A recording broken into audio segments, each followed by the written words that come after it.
Well, Ros, the drills are supposed to be wrapping up today according to the original Chinese military schedule, but you've had military commentators on state TV trying to up the ante somewhat by suggesting that after this period, the military will conduct routine drills in the eastern side of the Taiwan Strait. So to give a bit of context, 160 kilometres or so between China and Taiwan. There's always been this imaginary line down the middle, which both sides have largely respected. Warships and planes tend to stick to each other's respective side. But what we've seen in recent days, Chinese ships and Chinese Air Force planes flying over that line, actually surrounding Taiwan. And this, we believed, was going to happen for a few days, but when the drills end and the tensions ease a bit, it would pretty much go back to how things were. Instead, though, we have some military commentators in Beijing now suggesting that as part of routine exercises, Chinese planes and ships will start to more actively do their drills on the eastern side closer to Taiwan. Mind you, Ros, those military commentators are pretty boisterous. They say a lot of things, but this is certainly the next thing we have to watch. And at its peak, just recapping, as you said in your question, China fired 11 missiles over and near Taiwan. That certainly last Thursday or Friday was the most serious escalation we've seen for about 25 years. So we've heard a little bit about the response from Australia, from the US and from Japan. How are Taiwan's presidents and diplomats handling the situation? Well, they're fairly low-key given the circumstances. Taiwan's President Tsai Ing-wen has vowed to defend the territorial sovereignty of Taiwan, as has the military, but she said that we seek no escalation, that Taiwan will deploy its armed forces around the island to defend their territorial waters, but they're not seeking confrontation or escalation with the Chinese military. And that's pretty much what appears to have happened in recent days. Taiwanese ships have been deployed. We have seen confrontations, so to speak, off the coast of Taiwan, where a PLA ship, a Chinese PLA ship and a Taiwanese ship are eyeing each other off. It's sort of an interception, but both sides are keeping a bit of distance and there's no attempt for any sort of, engaging in hostilities. So that's how the Taiwanese have been dealing with it.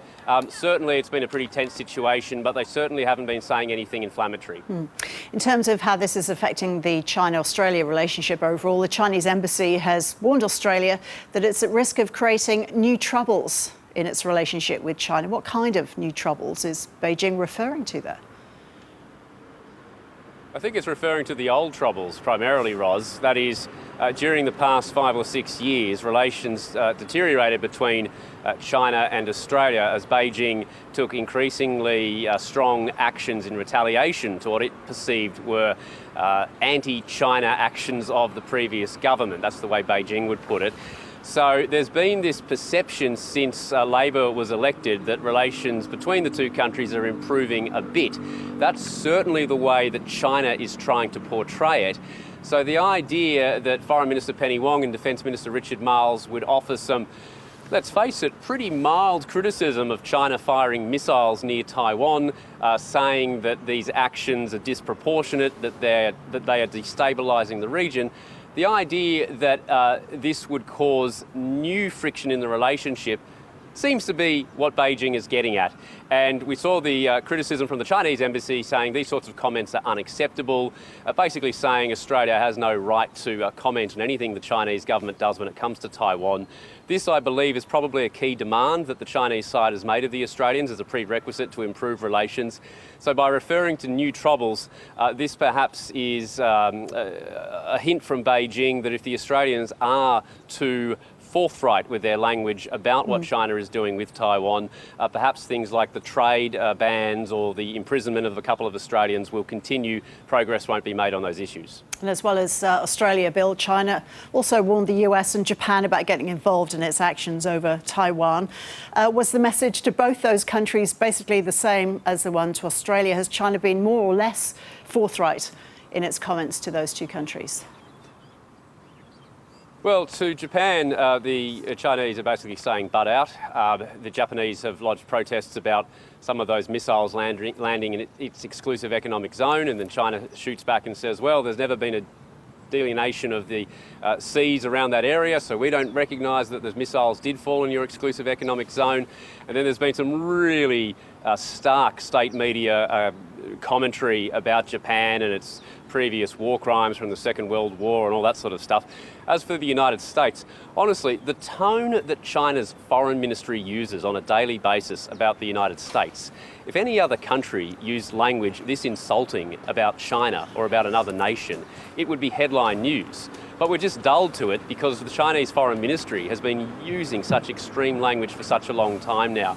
We had a spokeswoman last week saying that the US sending in Nancy Pelosi, comparing it to the death of George Floyd. If you remember the incident which kicked off the renewal of Black Lives Matter protests in the US a couple of years ago.